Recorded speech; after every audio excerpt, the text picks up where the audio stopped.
Ouais, t'inquiète. Bonjour. Donc, ton prénom c'est comment? Slimane.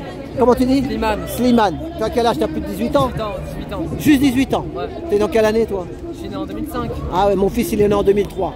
Ouais, il a 2003. Voilà, ouais, parce que moi je peux pas mettre des enfants là-dessus, sinon après, tu sais, si t'es en dessous de 18 ans, on peut pas faire parler sur YouTube parce que... Non, moi j'ai 18 ans moi. Bon, ben ça va. Alors oui, tu as été placé, qu'est-ce qui t'est arrivé dans ta vie alors? J'ai été placé depuis l'âge de mes 8 ans. Parle un peu fort comme ça on t'entend. J'ai été placé depuis l'âge de mes 8 ans. Depuis l'âge de tes 8 ans, ouais. Oui, j'ai des frères et sœurs, ils sont plus petits. Parce que je suis l'aîné de 5. Ah ouais. Ils sont, le dernier il a été placé à sa naissance. On a été dans un foyer d'urgence pendant plus d'un an. C'est des touristes, t'inquiète. Alors, depuis plus d'un an, plus d'un an, on a été placé dans un foyer d'urgence, tout ça. Et il n'y a que des bagarres, des problèmes, tout ça. Après, je suis allé en famille d'accueil, ils nous ont tous séparés. ah ouais, tous séparés, la fratrie comme ils disent. La fratrie, on la sépare. Voilà, c'est ça, oui. Ouais. Donc ça passe moins de voilà. de dessins déjà. Voilà, c'est pour être plus tranquille quoi. Voilà, c'est ça, oui.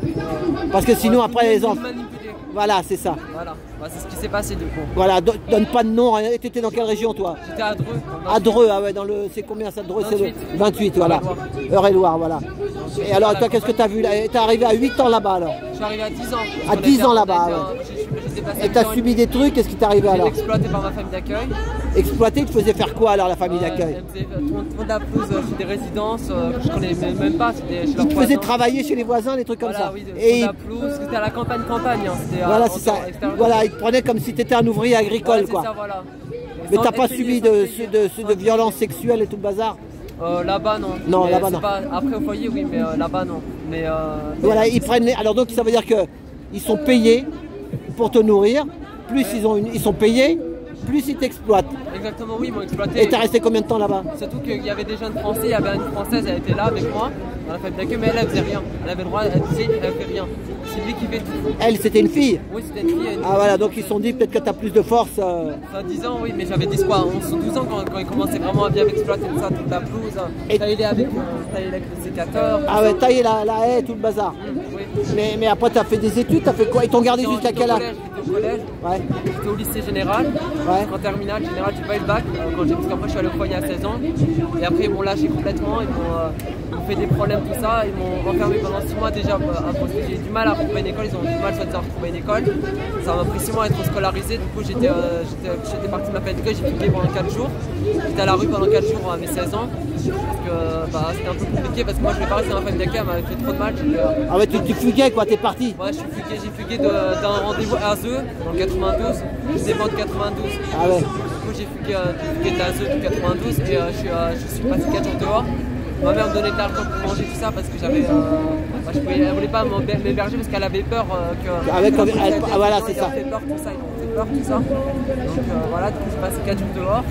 Après, le lundi, je suis revenu, c'était un week-end de 4 jours, c'était vers le 11 novembre. Le lundi, je suis revenu à l'aide sociale à l'enfance. Ils m'ont dit qu'ils vont me mettre au foyer. Ils m'ont mis dans un foyer d'urgence. Après, ils m'ont mis dans un foyer normal.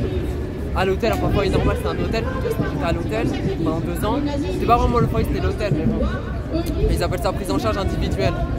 Et du coup, j'étais en prise en charge individuelle. Et après, à ce moment-là, j'ai lâché l'école. Si voilà que je travaille, ils m'ont dit il faut que tu travailles pour vivre. Nous, on peut pas donner d'argent, on n'a pas de budget pour toi, soi-disant. Ouais, c'est ça. Donc, du coup, il fallait que je travaille. Et j'ai arrêté d'aller à l'école. J'étais en lycée général, j'étais en première générale, tout ça. J'avais des bons résultats scolaires, j'ai obligé d'arrêter l'école parce qu'il fallait que je travaille. Du coup, j'ai été inscrit à l'école, mais j'y allais pas parce qu'il fallait que je travaille pour. Et comment, mais. T'es parti à quel âge alors ta famille d'accueil? 16 ans? Je suis parti à 16 ans, oui. Et après t'as fait quoi alors? T'étais en foyer? T'étais quoi? J'étais à l'hôtel, c'est ça que je suis en train de dire. Et l'hôtel c'est qui paye? On entend mal avec le haut-parleur. C'est l'aide sociale à l'enfance qui paye l'hôtel, normalement. Voilà, ils te payent à l'hôtel pendant jusqu'à tes 18 ans. Ils payent les éducateurs aussi. Jusqu'à tes 18 ans. Oui, voilà. Et après 18 ans, c'est ça qui m'intéresse. Ils t'ont mis dehors. Ils t'ont mis dehors, alors comment ils te disent? Explique-moi comment ça se passe. Parce que moi je suis parti, je suis parti un peu avant de l'hôtel, je suis parti avant parce que j'ai fait que des fugues et à un moment j'ai fait une fugue. Ils sont plus venus me chercher avec la police, tout ça, de chez ma mère, je suis retourné chez ma mère. Et après ce qu'ils ont fait, c'est qu'ils ont fait une plainte avec ma mère, contre ma mère et moi. Et du coup j'ai une mesure d'éloignement de ma mère. Disant que j'étais quelqu'un qui faisait des problèmes, qui était malade. Ma mère n'était pas en mesure de m'occuper de moi après mes 18 ans, soi-disant. Ils m'ont fait une mesure d'éloignement de 3 ans là actuellement. Je suis encore en mesure d'éloignement. Je suis en sursis même. Enfin bref, je sais pas. voilà. Et là en ce moment, actuellement, j'ai passé 6 mois dehors après 18 ans. Là, ça fait que depuis un mois et demi, j'ai trouvé un appartement, j'ai réussi à trouver un appartement, ça va. Et voilà. Et le travail, tu fais quoi alors du coup? Là, là, je suis en temps partiel. T'as trouvé un boulot? Oui, en temps partiel. Oui. Tu fais quoi? Je travaille en commerce à Carrefour. D'accord. Mais comment Et t'es pas kabyle d'origine toi? Si, je suis kabyle, si. Voilà, t'as les yeux. Kabyle, moi aussi, Voilà, c'est mon père, oui. Voilà. Oui.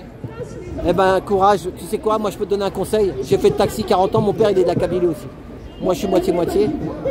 Mon fils il a 20 ans, il gagne dans les 2000, même un peu plus. Oui. Il se fait pas chier, tu sais ce qu'il fait? Ouais. Restauration, il a fait une école d'hôtellerie, restauration. Dis ça à la NPE, va les voir. Alors il y en a qui vont te dire c'est dur, c'est machin, ces trucs. Moi je te donne des conseils. Ouais. Si ça te plaît, bon si ça te plaît pas, tu le fais pas. Mais la vérité, bah, mon fils il commence à 17 h, à minuit 1 h il a fini. Il est bien, il travaille 5 jours par semaine, Ouais. il vit bien. Donc il faut être courageux. Il y a beaucoup de Kabyles dans la restauration, tu le savais ça non? Ils font taxi aussi, beaucoup de chauffeurs de taxi, VTC. Il faut t'en sortir, il ne faut pas lâcher l'affaire.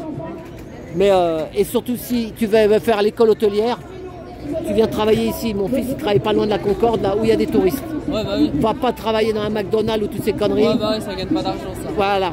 C'est SMIC, hein. Apprends un peu l'anglais. Mon fils il apprend l'anglais. Ma parole d'honneur. Moi, j'étais en section européenne en seconde. Ah bah super tu vois. Donc tu parles un peu anglais, t'as appris un peu. Un tout petit peu. Voilà. Eh ben accroche-toi. Et je suis sûr que tu vas y arriver. Oui. Inch'Allah comme on dit. Hein. Inch'Allah. Voilà. Eh ben merci. Voilà. En tout cas, voilà, c'était un plaisir de... Voilà, tu regarderas ma chaîne, Trotti Taxi. Oui, je vais regarder. C'est marqué dans le dos. Dans mon dos, tu filmes mon dos, tu vas voir. Voilà. Voilà. Voilà, c'est bon. Bon, et ben voilà, donc... mais il faut s'accrocher, tu comprends? Moi, tu sais, moi, c'était un peu la galère dans ma famille, mais moi, nous, on n'était pas là, tout ça. Mais il y a moyen de... Comme ma mère et mon père, oui, c'est... Tu sais quoi? Il y a moyen de... Si tu es courageux, ma parole d'honneur, tu peux faire. Moi, je te donne des petits conseils. Tu n'as pas besoin de faire des grandes études pour faire restauration, tu comprends? Faut pas se faire exploiter. Il faut trouver des... Dans Paris, moi, j'ai discuté avec des serveurs. Ils te donnent des maisons de placement, des trucs. Ils cherchent des gens, tu comprends? Oui. Et ma parole d'honneur, et en plus, comme toi, tu aimes bien bouger. Je suis sûr que tu aimes bien bouger. Je suis dynamique, oui. On dirait. Voilà, tu es Timide, dynamique. mais je suis dynamique, oui. Voilà, donc la restauration, tu bouges. Moi, je vais pas te dire tu vas faire avocat ou médecin. Tu sais très bien que les avocats, c'est les enfants d'en haut. Nous, on est les enfants d'en bas. Oui. Je te dis pas d'aller travailler dans le bâtiment, te casser le dos. Ouais, non plus. Voilà, mais renseigne-toi. Mon fils, je dis, il est tranquille. Et avec ça, tu fais ta vie gentiment. Puis après, tu verras plus tard. Mais il y a du boulot là-dedans. D'accord? Voilà, courage. Allez, rentre bien. Merci, merci. Au revoir. Voilà, et ben à tout bientôt. Ouais, pas facile pour la jeunesse. Merci pour tout.